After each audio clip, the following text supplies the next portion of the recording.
Real horror story in Hindi, डरावनी सच्ची भूतिया घटनाएं। दोस्तों, क्या आप भूतों में बिलीव करते हैं? अगर आप नहीं करते हैं तो आज की ये कहानी सुनने के बाद आप भी भूतों में विश्वास करने लग जाओगे, क्योंकि आज मैं आपको इस story real horror story in Hindi में 10 ऐसी खतरनाक और सच्ची भूतिया घटनाओं के बारे में बताने वाला हूं, जिसके बारे में सुनकर आप भी सोचने के लिए मजबूर हो जाएंगे कि क्या इस दुनिया में सच में भूत होता है या नहीं। दोस्तों, ये कहानियां को मन से बनाई गई कहानियां नहीं है, बल्कि ये सभी कहानियां असली में घटित हुई है। दोस्तों, ये कहानी है जापान की। वहाँ की लोक कथाओं के अनुसार जापान की सड़कों पर रात को एक कुचिसेक ओना नाम की एक महिला की आत्मा घूमती है, जिसका मुंह दोनों कानों तक कटा हुआ है, और यह महिला अपने मुंह को किसी मास्क या किसी कपड़े से ढके रखती है और अपने हाथ में एक धारदार हथियार लिए हुए जापान के सड़कों पर लोगों के घरों के बाहर और इधर उधर घूमती रहती है।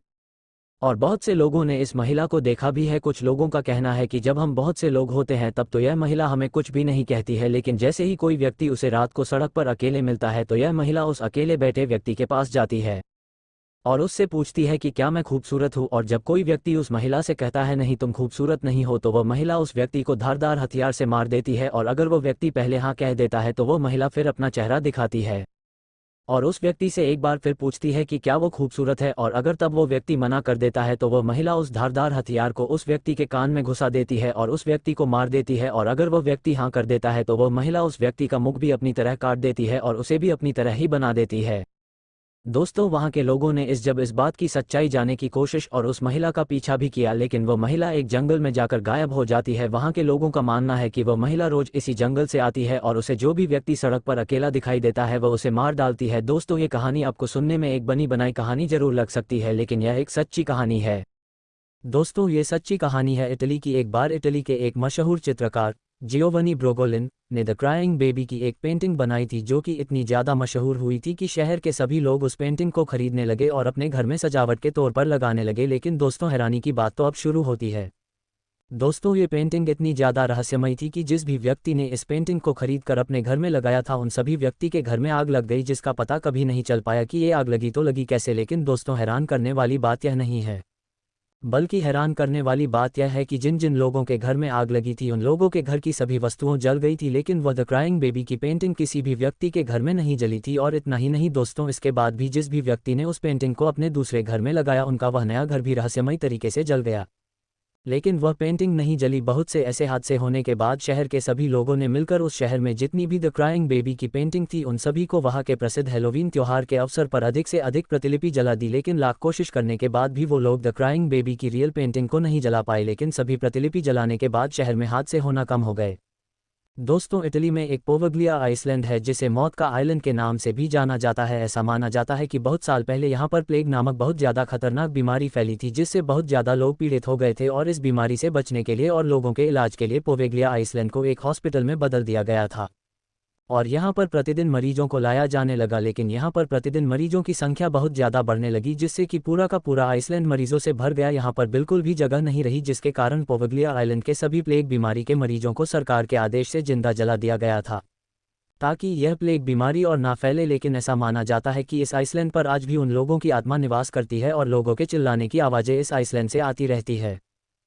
लेकिन जब एक बार फिर सरकार ने उस हॉस्पिटल को खोलने के लिए कहा तो वहां पर अजीबोगरीब हरकतें होने लगी। वहां से बहुत से डॉक्टर गायब हो गए, जिनका पता कभी नहीं चला कि वो डॉक्टर आखिरकार गए तो गए कहाँ। लेकिन जब ऐसी घटनाएं बहुत ज़्यादा बढ़ने लगी तो उस आइसलैंड को सरकार ने पूरी तरह से ही सीज कर दिया, जो आज भी उस दिन के बाद बंद ही पड़ा है। और यही कारण है कि पोवग्लिया आइलैंड को मौत के टापू के नाम से जाना जाता है। अगर आप भूतिया कहानियां में रुचि रखते हैं तो आपको ये पुस्तक एक बार जरूर पढ़नी चाहिए। ये कहानी हमारे दिल्ली की है। दोस्तों, दिल्ली के लोगों ने सन 2001 में दावा किया था कि उन्होंने दिल्ली की सड़कों पर एक ऐसे व्यक्ति को देखा है जो कि तकरीबन 4 फुट लंबा है और उसके शरीर पर बहुत सारे बाल हैं और उसके नाखून किसी धातु के बने हुए हैं और वह अपने सर पर एक हेलमेट पहने रखता है और उसकी लाल और खूंखार आंखें दिखाई देती है, जो कि देखने में बहुत ही ज़्यादा खतरनाक और खुखार लगती है।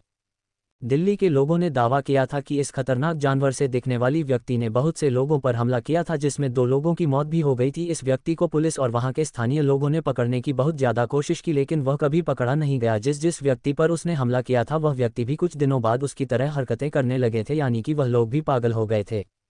और दोस्तों, लोगों का मानना है कि यह व्यक्ति, जब लोगों ने उसका चुपके से पीछा किया हो, वह व्यक्ति दिल्ली से दूर जंगल में एक डरावनी गुफा में चला जाता है और आज तक भी किसी व्यक्ति की उस गुफा में जाने की हिम्मत नहीं हुई है। दोस्तों, ये सच्ची कहानी है गुजरात के वडोदरा गांव की, जहां पर 2006 में एक अजीबो मामला सामने आया, जिसे अगर आप भी सुनोगे तो आप भी एक पल के लिए हैरान हो जाओगे कि ऐसा भी हो सकता है।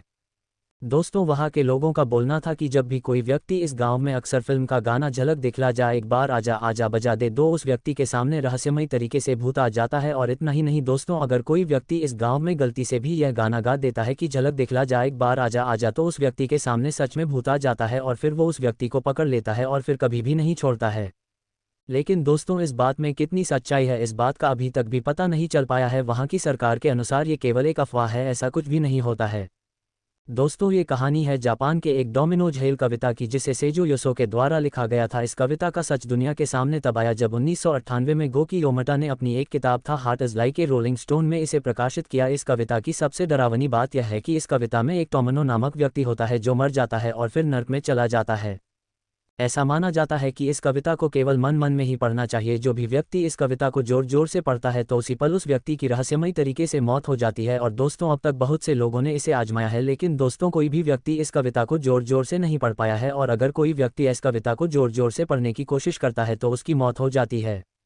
ये कहानी है फिलीपीन की है। दोस्तों फिलीपीन की लोक कथाओं के अनुसार वहाँ के पास के ही एक जंगल में तियानक नाम का छोटा बच्चा रहता है जो कि एक भूत है जो कि जंगल के बीच अकेला रहता है। और जैसे ही रात होती है तो वह जोर जोर से चिल्लाता और रोता है जैसे कि वह किसी बड़ी मुसीबत में हो। और जब कोई व्यक्ति उसकी मदद करने के लिए जाता है तो वह अपने असली राक्षस के रूप में आ जाता है और उसका खून पी लेता है। दोस्तों ये राक्षस बहुत से लोगों को अपना शिकार बना चुका है। और इतना ही नहीं, फिलीपीन के जंगलों में आज भी उस बच्चे का भूत रहता है। वहाँ पर आज भी रोने की आवाज़ और चिल्लाने की आवाज़ आती है। दोस्तों यह एक सच्ची कहानी है जापान की एक आसाकुरा हॉस्पिटल की, जहां पर डॉक्टर द्वारा एक बार मरीजों का गलत इलाज हो गया और उन मरीजों की मौत हो गई जिसकी संख्या 40 से भी ज़्यादा थी। लेकिन डॉक्टर ने पैसों और अपनी पावर के दम पर इस बात को वहीं का वहीं दबा दिया। लेकिन दोस्तों हॉस्पिटल में इस घटना के बाद कुछ दिन तक तो सब कुछ सही चला, लेकिन कुछ दिनों बाद में उस हॉस्पिटल से मरीजों की चिल्लाने की आवाज़ आने लगी। और वहाँ पर उस हॉस्पिटल में जो भी मरीज़ अपना इलाज करवाने के लिए आता है वह भी अजीबोगरीब हरकतें करने लगते थे। वो अपने सर को दीवार पर मारने लगते थे जिसके कारण उनकी मौत हो जाती थी। वहां पर मरीजों की लगातार ऐसी हरकतें बढ़ती जा रही थी जिसके बाद मजबूर होकर सन 2001 में उस हॉस्पिटल को बंद करना पड़ा। लेकिन दोस्तों हॉस्पिटल बंद होने से पहले उन 40 मरीजों की आत्मा ने उस डॉक्टर को मौत के घाट उतार दिया जिसकी गलती से उनकी मौत हुई थी। 9 रात को लोगों के घर आती है चुड़ैल। दोस्तों ये कहानी है बेंगलुरु की। दोस्तों वहां पर एक अफवाह फैली थी कि रात के समय में वहां पर एक चुड़ैल लोगों के घर घर रात को आती थी और लोगों का दरवाजा खटखटाती और जो भी व्यक्ति उस चुड़ैल के आने से दरवाजा खोल देते थे उनकी मौत हो जाती थी। उस समय वहां के लोग अपने घर के बाहर लिखा करते थे न ले बा, जिसका मतलब था आज नहीं कल आना। और ऐसा माना जाता है कि इस चुड़ैल से छुटकारा पाने के लिए वह लोग अपने घरों में पूजा पाठ और अनुष्ठान करवाए, जिसके कारण उस चुड़ैल का उनके घरों में आना बंद हो गया और लोगों के मन से उस चुड़ैल का डर भी दूर हो गया। लेकिन दोस्तों इस बात में कितनी सच्चाई है इस बात का पता तो आज तक भी नहीं चल पाया है। दोस्तों ये सच्ची कहानी है अमेरिकी और मैक्सिकन की है। दोस्तों वहाँ की लोक कथाओं के अनुसार वहाँ पर पानी वाली जगह यानी कि तालाब, नदी या नालों में एक महिला बच्चे को लिए हुए घूमती है। ऐसा माना जाता है कि इस महिला ने एक बार अपने पति को किसी दूसरी औरत के साथ देख लिया था। उसके बाद यह महिला ने गुस्से में आकर नदी किनारे गई और वहां पर जाकर उसने सबसे पहले अपने बच्चे को पानी में डुबोकर मार दिया। लेकिन जब उसे कुछ देर बाद अपनी गलती का एहसास हुआ तो उसने भी नदी में छलांग लगा दी और वो भी मर गई। लेकिन ऐसा माना जाता है कि उस महिला और उस बच्चे की आत्मा वहां पर आज भी भटकती है और रात को कोई भी व्यक्ति जब किसी महिला के साथ या फिर अकेला वहां पर जाता है तो वह महिला उसे पानी में डुबोकर मार डालती है। दोस्तों मैं आशा करता हूं कि आपको ये 10 रियल हॉरर स्टोरी जरूर पसंद आई होगी। मैंने आपको